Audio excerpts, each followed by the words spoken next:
नमस्कार, भाग्यश्री कुकबुकमध्ये तुम्हा सर्वांचं खूप खूप स्वागत। तर आज आपण वर्षभर टिकवणीचा काळा मसाला कसा बनवायचा ते पाहणार आहोत। त्यासोबत हा मसाला वर्षभर कसा टिकवून ठेवायचा आणि त्याचा रंगसुद्धा जसाचा तसा राहील हे कसं ठेवायचं, त्यासाठी इथे मी काही स्पेशल टिप्स तुम्हाला देणार आहे। त्यासोबत इथे कुठली मिरची वापरायची आणि त्यासोबत इथे कुठले खडे मसाले वापरायचे ते सुद्धा मी तुम्हाला पूर्ण मेजरमेंट सहित डिस्क्रिप्शन बॉक्समध्ये देणार आहे, जेणेकरून तुम्हाला ह्या सर्व वस्तू परचेस करताना कुठलीही अडचण येणार नाही आणि तुम्ही सुद्धा अशा पद्धतीने मस्त छान असा लालबुंद घरगुती काळा मसाला हा बनवू शकाल। तुम्ही हा मसाला कुठल्याही मसालेदार भाजीमध्ये वापरू शकता, भरलेल्या वांगीमध्ये, भरलेली कारलीमध्ये सुद्धा वापरू शकता। चवीला खूप मस्त लागते भाजी याची। चला तर मग आता आपण मसाला कसा बनवायचा ते बघूया। तर सगळ्यात आधी आपण खडे मसाले बघणार आहोत। तर आमच्या इथे किराणा शॉपमध्ये अशा पद्धतीचं एक पॅकेट मिळतं आणि यामध्ये संपूर्ण जे मसाले असतात खडे मसाले तर ते पूर्ण ॲड केलेले असतात। उदाहरणार्थ हळकुंड, बडीशेप, खसखस, दालचिनी, दगडफूल आणि हा जो मसाल्याचं जे पॅकेट आहे तर हे आहे 500 ग्रॅम आणि याच्यामध्ये संपूर्ण जे मसाले आहेत तर ते सर्व यात ॲड केलेले आहे। तर तुम्ही ते पाहू शकतात की अशा पद्धतीने या मसाल्यांची पॅकिंग केलेली असते, तुम्ही ते पाहू शकतात। तुमच्याकडे जर अशा पद्धतीचं पॅकेट मिळत नसेल तर तुम्ही सुट्टा मसाला सुद्धा वापरू शकतात। त्यासाठी मी तुम्हाला इथे हे मसाल्याचं प्रमाण काय आहे आणि किती ग्रॅम आपण पूर्ण मसाले वापरलेले आहे ते सर्व मी तुम्हाला सांगणार आहे। सगळ्यात आधी आपण हे मसाले फोडून घेऊयात आणि साफ करून घेऊयात। जर एखादं कचरा वगैरे यात असेल तर आपल्याला व्यवस्थित ते काढून घ्यायचं आहे आणि पूर्ण मसाला छान निवडून घ्यायचा आहे। तर इथे मी हे सर्व खडे मसाले एका सेपरेट वाट्यांमध्ये काढून घेतलेला आहे आणि हे मसाले मी स्वच्छ निवडून घेतलेले आहे। आणि आता मी तुम्हाला या मसाल्यांचं पूर्ण मेजरमेंट सांगणार आहे की आपण किती ग्रॅम मसाला घेतलेला आहे आणि त्याची नावं काय आहे। तर सगळ्यात आधी आपण बघूया। तर इथे मी घेतलेली आहे 10 ग्रॅम लवंग, 10 ग्रॅम घ्यायची आहे कपूरचनी, 25 ग्रॅम खसखस। तर इथे मी 10 ग्रॅम त्रिफळा घेतली आहे। तर त्रिफळामध्ये एक बारीक बी असते तर ती आपल्याला काढून घ्यायची आहे। तर ही जी बी आहे तर ती दगडासारखी असते, जर आपण तिला मसाल्यांमध्ये बारीक केलं तर त्यामध्ये दगडासारखे बारीक असे कण त्याच्यामध्ये राहतात मसाल्यामध्ये, ते खाताना अजिबात व्यवस्थित लागत नाही, म्हणून इथे मी त्रिफळाचे जे बी आहे तर ते काढून घेतलेले आहे। तर आता इथे 25 ग्रॅम मिरी घ्यायची आहे, 10 ग्रॅम दगडफूल घ्यायचा आहे, 45 ग्रॅम आपल्याला इथे दालचिनी घ्यायची आहे, 10 ग्रॅम वेलची घ्यायची आहे, 10 ग्रॅम शहाजिरे घ्यायचा आहे, 15 ग्रॅम चक्री फूल घ्यायचा आहे, 5 ग्रॅम जावत्री घ्यायची आहे, 10 ग्रॅम मोठी वेलची घ्यायची आहे,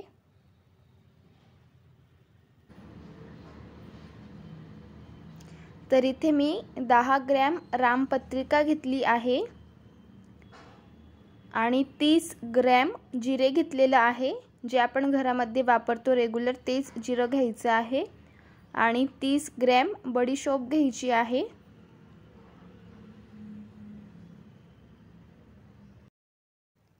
वीस ग्रॅम सुंठ घ्यायची आहे, 70 ग्रॅम हिंग, 1 नग जायफळ, 50 ग्रॅम हळद। तर हे सर्व मसाले इथे मी अख्खे घेतले आहे, पण आपण जेव्हा मसाले फ्राय करणार आहोत तर त्यांना थोडंसं फोडून घ्यायचं आहे, कारण हे मसाले कडक आहेत त्यामुळे। तेजपान घेतला आहे 50 ग्रॅम। तर आता मसाल्यांमध्ये खोबरं आणि धणे लागणार आहेत, तर त्यासाठी इथे मी अर्धा किलो धणे घेतलेले आहेत, तर हे इंदुरी धणे आहे। याचा खूप छान सुगंध उतरतो मसाल्यामध्ये। आणि अर्धा किलो किसून घेतलेलं खोबरं घेतलेलं आहे। तर इथे आपण मिरचीमध्ये बघूया, तर इथे मी अर्धा किलो नंदुरबार मिरची घेतली आहे। आपण जेव्हा किराणा दुकानातून मिरची आणतो तर थोडी ओलसरपणा असतो मिरचीला, त्यामुळे थोडं उन्हामध्ये आपल्याला मिरची ठेवायची आहे आणि मिरची छान कुरकुरीत होईपर्यंत छान सुकवून घ्यायची आहे। आणि आता इथे मी पावशर काश्मीरी लाल मिरची घेतली आहे। तर काश्मीरी मिरचीमुळे रंग खूप छान येतो मसाल्याला आणि वर्षभर मसाल्याचा जो रंग आहे तो मस्त छान लालबुंद राहतो। तर सगळ्यात आधी आपण कोरडे मसाले भाजून घेणार आहोत, ज्यांना आपण तेल अजिबात वापरणार नाही मसाला भाजण्यासाठी। तर त्यासाठी सगळ्यात आधी मी शोप भाजून घेणार आहे। तर शोप आपल्याला अगदी 3 ते 4 सेकंद सतत मिक्स करत अगदी गॅसच्या मंद आचेवरती हलका रंग चेंज होईपर्यंत भाजून घ्यायची आहे। हे बघा अशा पद्धतीने। तर शोप छान भाजून झालेली आहे, तर आता तिला आपण एका प्लेटमध्ये सेपरेट काढून घेऊयात। तर आता आपण जिरे भाजून घेऊयात। 2 ते 3 सेकंद आपण जिरे सुद्धा हलकासा रंग चेंज होईपर्यंत भाजून घेणार आहोत। तर जिरे सुद्धा भाजून झाले आहे, याला सुद्धा एका प्लेटमध्ये काढून घेऊयात। आता शहाजिरे भाजून घेणार आहोत, हे बघा अशा पद्धतीने। तर शहाजिरे सुद्धा भाजून झालेलं आहे, तर याला सुद्धा सेपरेट एका प्लेटमध्ये आपण काढून घेऊयात। तर आता आपण खसखस भाजून घेणार आहोत। तर गॅसची फ्लेम अगदी स्लो ठेवायची आहे आणि खसखस भाजून घ्यायची आहे सतत मिक्स करत, कारण खसखस ही लवकर फुटते आणि उडते सुद्धा, त्यामुळे गॅसची फ्लेम अगदी लो करायची आणि खसखस थोडासा हलका रंग चेंज होईपर्यंत भाजून घ्यायची आहे। इथे मी खसखस भाजून घेतली आहे। तर आता आपण खोबरे भाजून घेणार आहोत। तर आता खोबरे सुद्धा आपल्याला सतत मिक्स करत छान भाजून घ्यायचं आहे। हलका गुलाबी रंगावरती छान आपल्याला खोबरे भाजून घ्यायचं आहे, हे बघा अशा पद्धतीने। तर जसं जसं खोबरं भाजलं जातं तसं तसं छान याला गुलाबी असा रंग यायला सुरुवात होते, हे बघा। तर इथे मी जे खोबरं आहे तर ते सतत मिक्स करत अगदी गॅसच्या मीडियम फ्लेमवरती मस्त छान खरपूस भाजून घेतलेलं आहे। खोबरे छान भाजले गेलेले आहे, तुम्ही ते पाहू शकतात। तर आता गॅस बंद करूयात आणि खोबरे एका प्लेटमध्ये सेपरेट काढून घेऊयात। तर आता आपण इथे धणे भाजून घेणार आहोत। तर धणे सुद्धा आपल्याला 2 ते 3 मिनटं छान गॅसच्या मीडियम फ्लेमवरती सतत मिक्स करत हलका रंग चेंज होईपर्यंत आणि छान यातून सुगंध रिलीज होईपर्यंत मस्त छान खरपूस भाजून घ्यायचे आहेत। तर इथे मी आपले धणे सुद्धा छान भाजून घेतलेले आहेत, याला सुद्धा सेपरेट एका प्लेटमध्ये काढून घ्यायचं आहे। तर आता आपण खडे मसाले भाजून घेणार आहोत। तर त्यासाठी तेल वापरणार आहोत। तर अगदी 1 चमचा घरातील जो रेग्युलर चम्मच असतो नाश्त्याचा, त्याने इथे मी 1 चमचा तेल घेतलेला आहे। तेल छान गरम झाल्यानंतर यामध्ये हिंग घालायचं आहे आणि हिंग आपल्याला छान तेलावरती 3 ते 4 सेकंद छान मस्त खरपूस भाजून घ्यायचं आहे। लक्षात ठेवायचं की हे खडे मसाले जास्त भाजायचे नाही। जर आपण अगदी त्यांना 3 ते 4 मिनटं भाजले तर मसाल्याची टेस्ट ही चेंज होऊ शकते, म्हणून अगदी 2 ते 3 सेकंद आपल्याला मसाले छान तेलावरती परतून घ्यायचे आहे।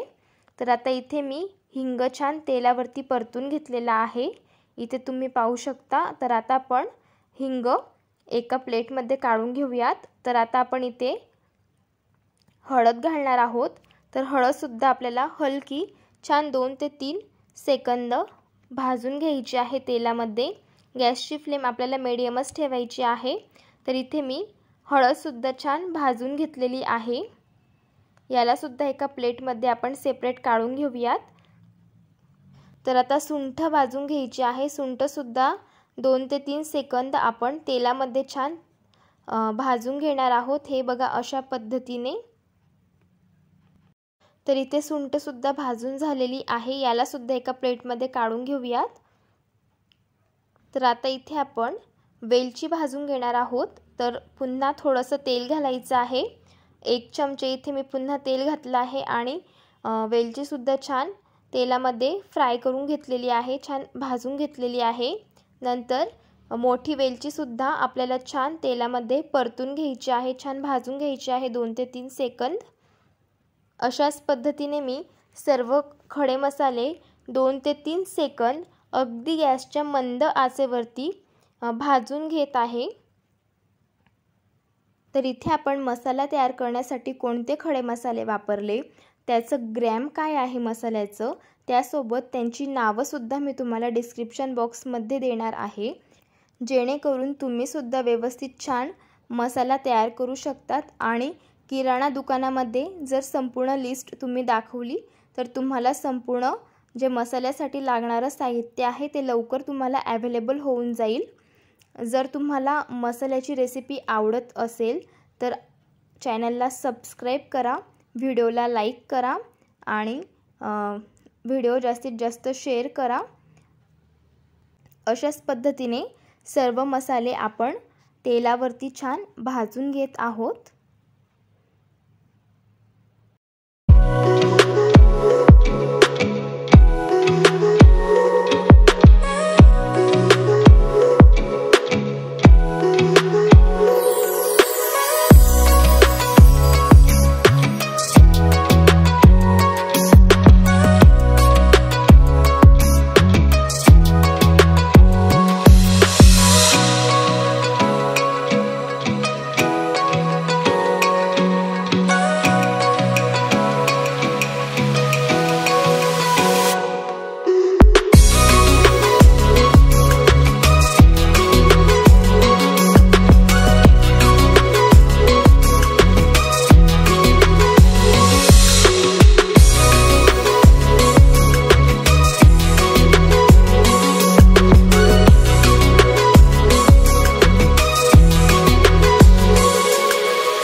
तर आता इथे सर्व खडे मसाले भाजून झालेले आहे।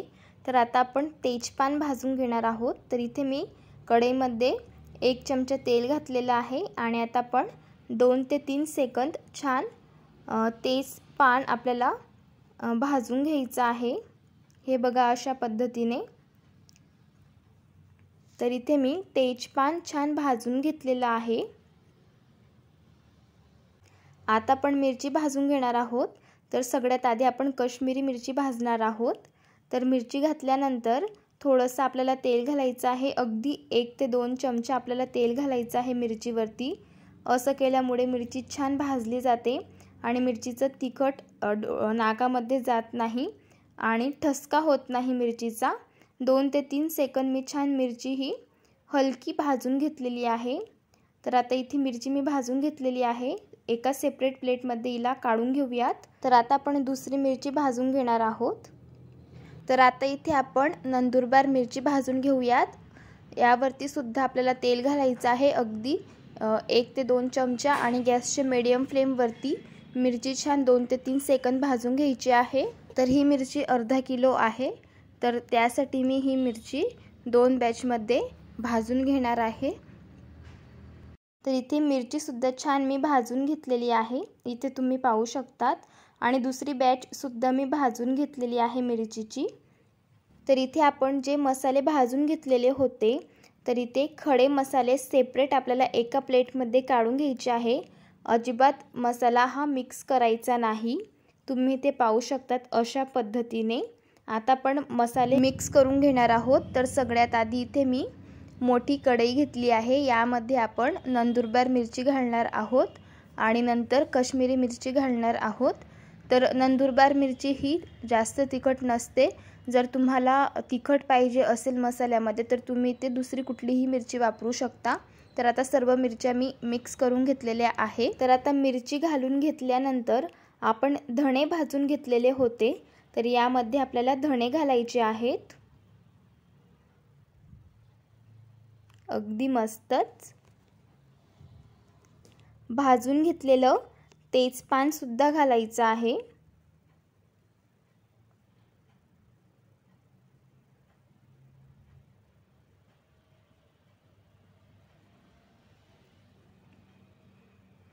तर आता इथे आपण जे मसाले भाजून घेतलेले होते खडे मसाले, तर ते घालायचे आहे आपल्याला यामध्ये.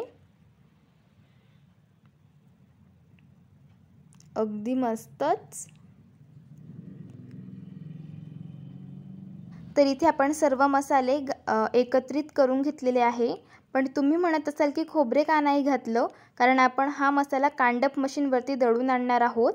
खोबरं आपल्याला अजिबात ॲड करायचं नाही या मसाल्यामध्ये. कधीही मसाला दळायचा असेल तेव्हा खोबरं आपल्याला सेपरेट घेऊन जायचं आहे आणि सेपरेट मसाला घेऊन जायचा आहे. अजिबात खोबरं आणि मसाले एकत्रित करायचं नाही. असं केल्यामुळे काय होतं, मसाला व्यवस्थित छान बारीक होत नाही कांडप मशीनमध्ये. तर हा मसाला मी कांडप मशीनवरून दळून आणणार आहे. तर कांडप मशीनवाले काय करतात, आधी मसाले बारीक करून घेतात, छान कुटून घेतात आणि नंतर मग खोबरे कुटले जाते आणि पूर्ण मसाला हा एकत्रित केला जातो. तर त्यासाठी मी खोबरं हे बाजूलाच ठेवलेलं आहे. कांडप मशीनवाले व्यवस्थित छान हा मसाला दळून देतात. सगळ्यात महत्त्वाची टीप, मसाला दळायला नेताना तेल किंवा मीठ अजिबात घेऊन जायचं नाही. हा मसाला आपण आधीच तेलामध्ये भाजलेला आहे आणि हा जो मसाला आहे घरगुती, तर याच्यामध्ये अजिबात मीठ घातलं जात नाही. आणि आता आपण हा जो मसाला आहे तो पूर्ण थंड करून घेणार आहोत आणि थंड झाल्यानंतर मी पूर्ण हा मसाला कांडप मशीनवरून दळून आणणार आहे. तर इथे मी मसाला छान कांडप मशीनवरून दळून आणलेला आहे आणि तुम्ही ते पाहू शकतात. काय मस्त रंग आलेला आहे मसाल्याला, अप्रतिम, अगदी मस्तच. आणि तुम्ही ते टेक्स्चरसुद्धा पाहू शकतात मसाल्याचं किती मस्त आलेलं आहे. अगदी मस्तच. तर तुम्ही सुद्धा अशा पद्धतीने नक्की हा मसाला तयार करून बघा. तर तुम्ही हा मसाला वर्षभर एका कुठल्याही काचेच्या बाटलीमध्ये स्टोअर करून ठेवू शकता. मसाला अगदी जसाचा तसा राहतो, अजिबात मसाल्याचा रंग हा जात नाही आणि अगदी छान लालबुंदा हा मसाला राहतो वर्षभर. आणि तुम्ही हा मसाला वापरून भरपूर साऱ्या मसाली भाज्या या प्रिपेअर करू शकतात. उदाहरणार्थ भरलेली कारली, भरलेली वांगी, मसाल्याची कुठलीही भाजी ग्रेव्हीची, त्यामध्ये तुम्ही हा मसाला वापरू शकतात. अप्रतिम लागते या मसाल्याची बनवलेली भाजी, त्यासोबत खिचडीमध्ये सुद्धा अप्रतिम लागते या मसाल्याची चव. तर तुम्ही सुद्धा अशा पद्धतीने हा मसाला नक्की तयार करून बघा आणि मला कॉमेंट बॉक्समध्ये सांगायला विसरू नका. जर तुम्हाला आजची रेसिपी आवडली असेल तर व्हिडिओला लाईक करा, चॅनलला सबस्क्राईब करा आणि बेल आयकन प्रेस करायला विसरू नका. व्हिडिओ जास्तीत जास्त शेअर करा. तर चला भेटूया एका मस्तशा चमचमीत रेसिपीसोबत. तोपर्यंत धन्यवाद.